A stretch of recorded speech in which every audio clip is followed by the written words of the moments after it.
अरे भाई साहब, कल मैं गया था फिल्म देखने वॉर 2, जैसा कि मैंने आपको बताया था। और कल देखने के बाद मुझे वो सदमा लगा कि कल तक मैं होश में नहीं था, आज जाके होश में आया। तो उसका मैं रिव्यू करूंगा, ये फिल्म कैसी है, फिल्म की कहानी क्या है, ये सारी चीज़ों पे बात होगी डिटेल से, पूरी डिटेल से होगी। क्योंकि बोलना बहुत ज़रूरी है, बहुत सी चीज़ें इसके अंदर, ठीक है।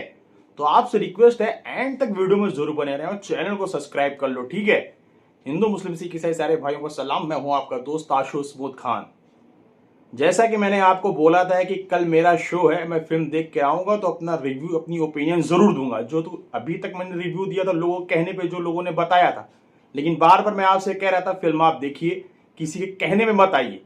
बट कल जब मैंने फिल्म देखी तो मुझे वो झटका, वो सदमा लगा कि मैं आके जो सोया, तो जाके मैं आज सुबह उठा, इतना दिमाग मेरा खराब हो गया, सर पकड़ लिया, तो मतलब होश में नहीं था मैं। अब सोचो मैंने क्या देखा। एक्चुअली बात करें फिल्म वॉर 2 की, जिसके अंदर आपको नजर आएंगे ऋतिक रोशन, जूनियर एनटीआर, कियारा आडवाणी, अनिल कपूर, आशुतोष राणा जैसे कलाकार। इसको डायरेक्ट किया है अयान मुखर्जी ने, प्रोड्यूस किया है आदित्य चोपड़ा ने। फिल्म स्टार्ट होती है, जापानी लोग बैठे होते हैं जो कि बहुत ही सूरमा होते हैं, जिसके पास लोगों की कमी नहीं होती है। एक बुढ़ा आदमी बैठा होता है और उसके पास चमचों की कमी नहीं है। वहां पे एंट्री होती है हमारे हैंडसम हैंग यानी ऋतिक रोशन की। ऋतिक रोशन की वहां पे एंट्री होती है। ऋतिक रोशन वहां क्यों आए थे, किस लिए आए थे, क्या वजह थी, क्या रीजन था, ये डायरेक्टर साहब ने बताना मुनासिब नहीं समझा। और आप पूछ भी नहीं सकते, क्योंकि सामने आपके ऋतिक हैं, तो फिर आप क्वेश्चन ही नहीं करोगे कि यार ऋतिक है तो बस। लेकिन वहां पे एक भेड़िया भी है। भेड़िया उसने क्यों रखा था? शायद भेड़िया को इसलिए रखा गया था कि लोगों को पता तो चले कि ऋतिक रोशन का क्या भौकाल है। मतलब उनको देखते ही आंख में भेड़िया डर जाता है और वो ऋतिक रोशन के साथ हो जाता है। बस भेड़िया का यही काम था, ठीक है। उसके बाद ऋतिक रोशन जब आते हैं तो ऋतिक रोशन से वो कहता है कि आपका आज बर्थडे है। तो उसने कहा कि आज मेरा 75वां बर्थडे है और लोगों ने दुआएं मांगी है कि मैं 100 साल तक जीऊंगा। लेकिन वो जब गन बंदूक निकालते हैं अपने पास से, तो वो कहते हैं ये हमारा पवित्र जगह है, यहाँ पे बंदूक मत निकालिए। तो ऋतिक रोशन हीरो हीरो है भाई, तो बंदूक को फेंक देता है। लेकिन वहां पे बंदूक नहीं निकाल सकते, वहां पे आप तलवार निकाल सकते हैं। तो उनके जितने चेला चापा रहते हैं वो तलवार लेके आ जाते हैं। लेकिन हमारा अकेला हीरो यार, मामूली बात है यार, वो पूरे लोगों को रेलना स्टार्ट करता है। लेकिन जो फाइट स्टार्ट होती है भाई साहब, मतलब इतना स्लो मोशन में ऋतिक रोशन का जो हिसाब से फाइट दी गई है कि आपको देखकर ना गुस्सा आएगा कि यार ये क्या हो रहा है, समझ लो। बहरहाल 15-20 मिनट तक तलवारबाजी चलती रहती, इधर उधर इधर उधर, और ऋतिक रोशन को दो जहां लग भी जाती है, लेकिन उनको घंटा कोई फर्क नहीं पड़ता भाई साहब। उसके बाद वो जो है बाहर आते हैं और वो जो आदमी रहता है बुढ़ा, वो भागने की कोशिश करता है हेलीकॉप्टर से। वो फिर पहुंच जाते हैं पुल पे वहां पे पुल को क्रैश करवा देते हैं। लेकिन वहां से वो भागते भागते उड़ते हुए पहुंच जाते हैं सीधे हेलीकॉप्टर की रस्सी पकड़कर, और उसके ऊपर जो है बम फेंक देते हैं और आके आराम से नीचे बैठ जाते हैं। वो आदमी मर जाता है।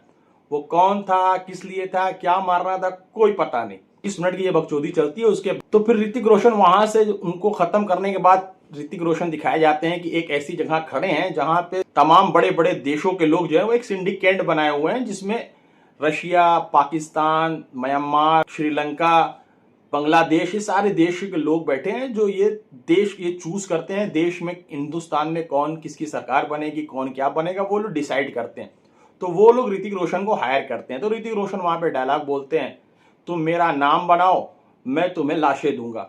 फिर वहां पे उनको पैसे की वो दी जाती है, ऑफर दी जाती है। तो उनसे पूछा जाता है कि केवाईसी क्या है। तो भाई केवाईसी के रूप में उनको मिलते हैं आशुतोष राणा। मतलब आप आशुतोष राणा को खत्म करिए तो ये हमको यकीन हो जाएगा कि आप हमारे लिए काम करेंगे।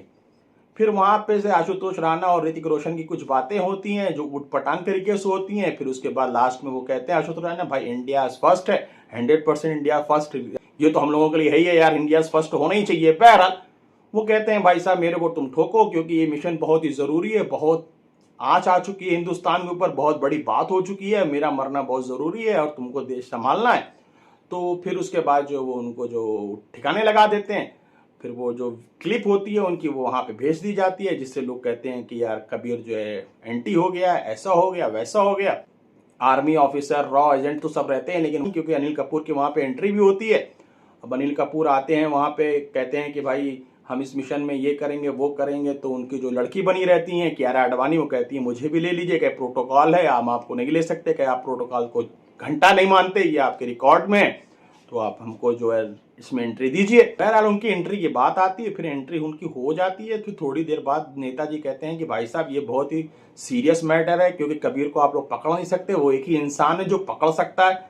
फिर लोग कहते हैं कौन? वो लोग जितने आर्मी ऑफिसर, रॉ एजेंट जितने सब बैठे रहते हैं, उनको घंटा कुछ पता नहीं रहता कि उनके अंदर भी एक ऐसा ऑफिसर है जो बहुत बड़ा जाबाज है, लेकिन वो नेताजी को पता रहता है। तो नेताजी बताते हैं कि भाई एक विक्रम नाम का है, वो कुछ भी कर सकता है। फिर दिखाई जाती है एंट्री हमारे जूनियर एनटीआर की।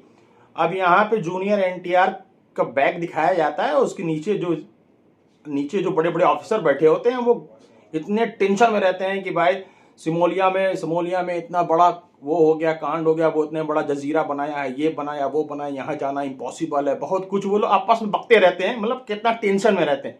लेकिन हमारे जूनियर एनटीआर को घंटा कोई फर्क नहीं पड़ता, उनको पता है कि हम तो अमृत का घूंट पिए, मौत तो हमको छू भी नहीं सकती, हम चाहे कितना भी उसके आसपास बम कट्टा के चले जाएं।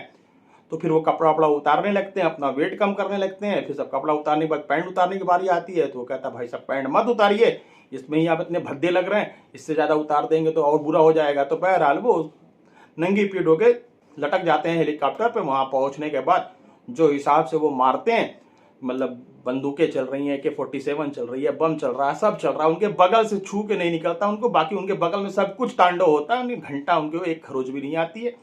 फिर वहां से उनका 15-20 मिनट दिखाया जाता है, जिससे पब्लिक सर पटकने लगती है, साला ये हो क्या रहा है।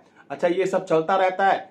फिर आपको समझ में नहीं आता कि विलन कौन है, ऋतिक रोशन है कि जूनियर एनटीआर है। फिर पता चलता है जूनियर एनटीआर जो है वो हीरो है, ऋतिक रोशन जो है विलन है। फिर थोड़ी देर बाद वो पता चलेगा कि भाई ऋतिक रोशन हीरो है, जूनियर एनटीआर विलन है। मतलब डायरेक्टर साहब खुद कंफ्यूज थे, वो क्या बताएं, उनके पास कहानी थी नहीं। एक बार कहे कि तुम हीरो हो, वो कहता है वो हीरो है, यही पे पिक्चरें चलती हैं। फिर कैसे कैसे करके इंटरवल सीन आती है। इंटरवल सीन आती है तो आपको लगता है कि अब कुछ होगा, अब कुछ होगा, लेकिन जब इंटरवल बाद फिर 25-30 मिनट का इन लोगों का बचपना दिखा दिया था। भाई साहब ये आउट ऑफ सिलेबस, ये कहाँ से आ गया कि मतलब डायरेक्टर के पास कहानी नहीं है, चलो बचपने में दिखा दिया जाए। लेकिन वो बचपने के सीन में पता चलता है विक्रम जो है वो रघु है, और कबीर जो है कबीर को बचाता है रघु बचपन में। तो वो ज्यादा 20 रहता है, क्योंकि जूनियर एनटीआर जो रघु कैरेक्टर है वो ज्यादा 20 होता है बचपन में, काफी उस गुस्से वाला रहता है, वो किसी की घंटा नहीं सुनता, जिसको चाहे उसको मार पीट देता है, ऋतिक रोशन को बचाता भी है।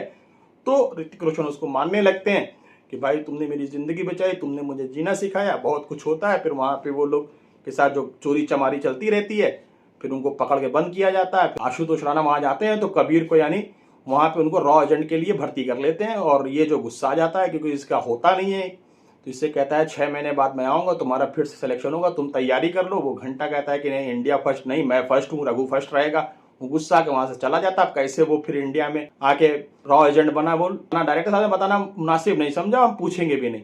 बहरहाल ये चलती रहती है सब कहानी वानी। अब सोचते हैं कि भाई साहब इसमें क्या मैं बोलूं कि क्या चीज डायरेक्टर साहब दिखाना चाहता है, बताना चाहता है, ये समझ में आ ही नहीं रहा। बस सीन पे सीन आ रही है, एक्शन ये हो रहे हैं वो, और जितने भी एक्शन हो रहे हैं मतलब आप हंसोगे कि रोगे, आप अपने आप से पूछोगे मैं करूं क्या।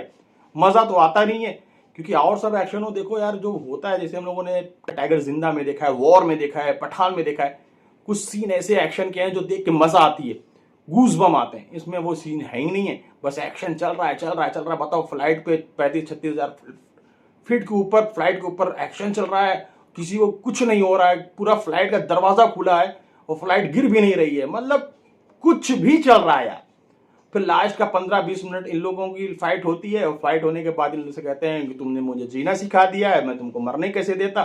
ऋतिक रोशन जूनियर एनटीआर को बोलते हैं कि भाई साहब मैं तुमको मरने नहीं दे सकता, तुम ये हो। भाई साहब 2 घंटा 51 मिनट सिर्फ और सिर्फ टॉर्चर।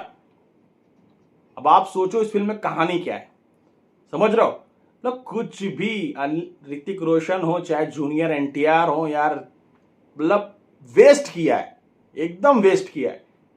डायरेक्टर को कहानी का ए और बी कुछ भी नहीं पता फिल्म के अंदर क्या है। ये स्पाई यूनिट्स तो लगती ही नहीं, ये लगता है पर्सनल के लिए बनाया गया है, दोस्ती के लिए, और दोस्ती के साथ दुश्मनी, फिर दोस्ती फिर दुश्मनी, इसी पे चलती है फिल्म। लास्ट में एक चीज डाल दिया, प्रधानमंत्री को बचाना, और प्रधानमंत्री 1 मिनट 2 मिनट के लिए आते हैं और तुरंत वो बच भी जाते हैं। मतलब कुछ भी नहीं है, स्पाई यूनिट से बिल्कुल हटके ऐसी थर्ड क्लास फिल्म मैं क्या बोलूं इसके बारे में, कितनी एक्सपेक्टेशन इससे थी यार। आपके पास ऋतिक था, आपके पास एनटीआर था,